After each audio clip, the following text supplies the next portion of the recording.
Alors aujourd'hui, on va voir comment optimiser ton site pour qu'il apparaisse dans les résultats de recherche sur les moteurs IA.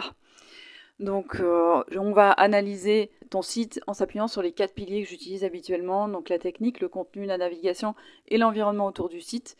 Donc on va voir qu'on va s'appuyer sur les fondamentaux du SEO classique et on va rajouter une surcouche IA. Donc pour chaque pilier, je vais t'indiquer ce que tu dois faire pour être référencé sur les moteurs de recherche IA.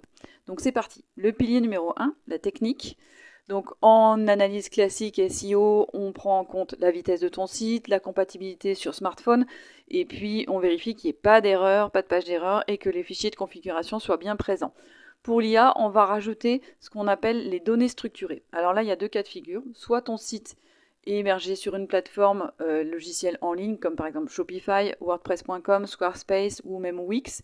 Dans ce cas-là, tu n'as rien à faire, les données structurées sont déjà prises en compte. En général, les plateformes, elles sont toujours à jour.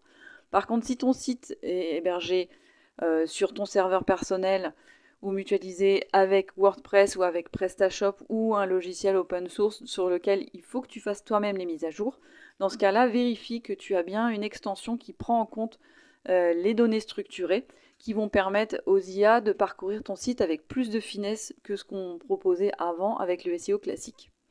Donc ça, c'est pour le pilier technique. Le pilier numéro 2, le contenu, qui est souvent le pilier le plus important en SEO, mais pas que. Donc là, on conserve comme d'habitude les fondamentaux du SEO classique avec le bon choix des mots-clés, les mots-clés bien placés dans les titres, les sous-titres et les liens et dans les paragraphes. Et pour les IA, on va rajouter aussi une FAQ.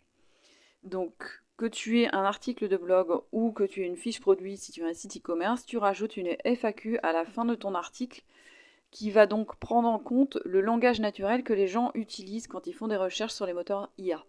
Donc ta FAQ, elle va poser une question en langage naturel et tu vas mettre la réponse juste en dessous. Tu peux en mettre 4, 5, 6, 10 peut-être, suivant ton activité, suivant ton projet, et tu le mets en bas de ton contenu. Et ça, les moteurs IA, ils adorent les questions-réponses. Donc mets bien des FAQ à la fin de tes articles, ça va permettre d'être cité dans les sources des résultats de recherche IA.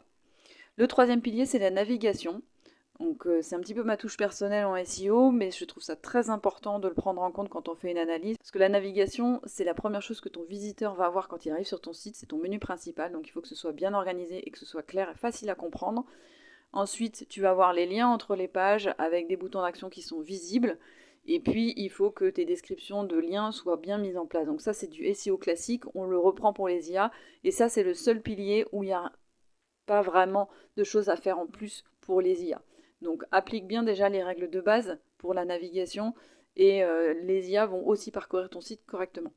Le dernier pilier, le quatrième, c'est l'environnement autour de ton site. Donc les fondamentaux, ça va être d'avoir des réseaux sociaux qui sont actifs, d'avoir une fiche Google Business si tu as une activité en local, très important, faut pas s'en passer, et d'avoir des backlinks, c'est-à-dire des liens qui pointent vers ton site depuis d'autres sites. Ça, c'est les fondamentaux du SEO classique à mettre en place forcément.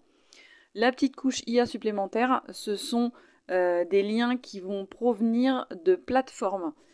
Comme par exemple, si tu as une activité de freelance, tu peux être référencé sur Fiverr, sur Upwork, sur Malte par exemple. Et l'IA va tenir compte du fait que tu as un profil sur ces plateformes-là et va dire ah c'est une vraie activité, ce site-là c'est une référence, j'en parle. Donc l'IA va prendre en compte donc, tout ce qu'on vient de voir, les données structurées pour parcourir ton site, des mots-clés bien placés avec des questions qui vont répondre précisément à ce que les utilisateurs posent, et puis une notoriété qui provient non seulement des réseaux sociaux, mais aussi des plateformes qui sont connues autour de ton activité. Donc n'hésite pas à mettre en place ces différents sujets-là qui vont te permettre d'être référencé dans les moteurs de recherche IA. Et si tu veux aller plus loin, qu'on analyse ton site ensemble, t'hésites pas, tu me contactes, je te mets tout ce qu'il faut juste en dessous de la vidéo. À très bientôt.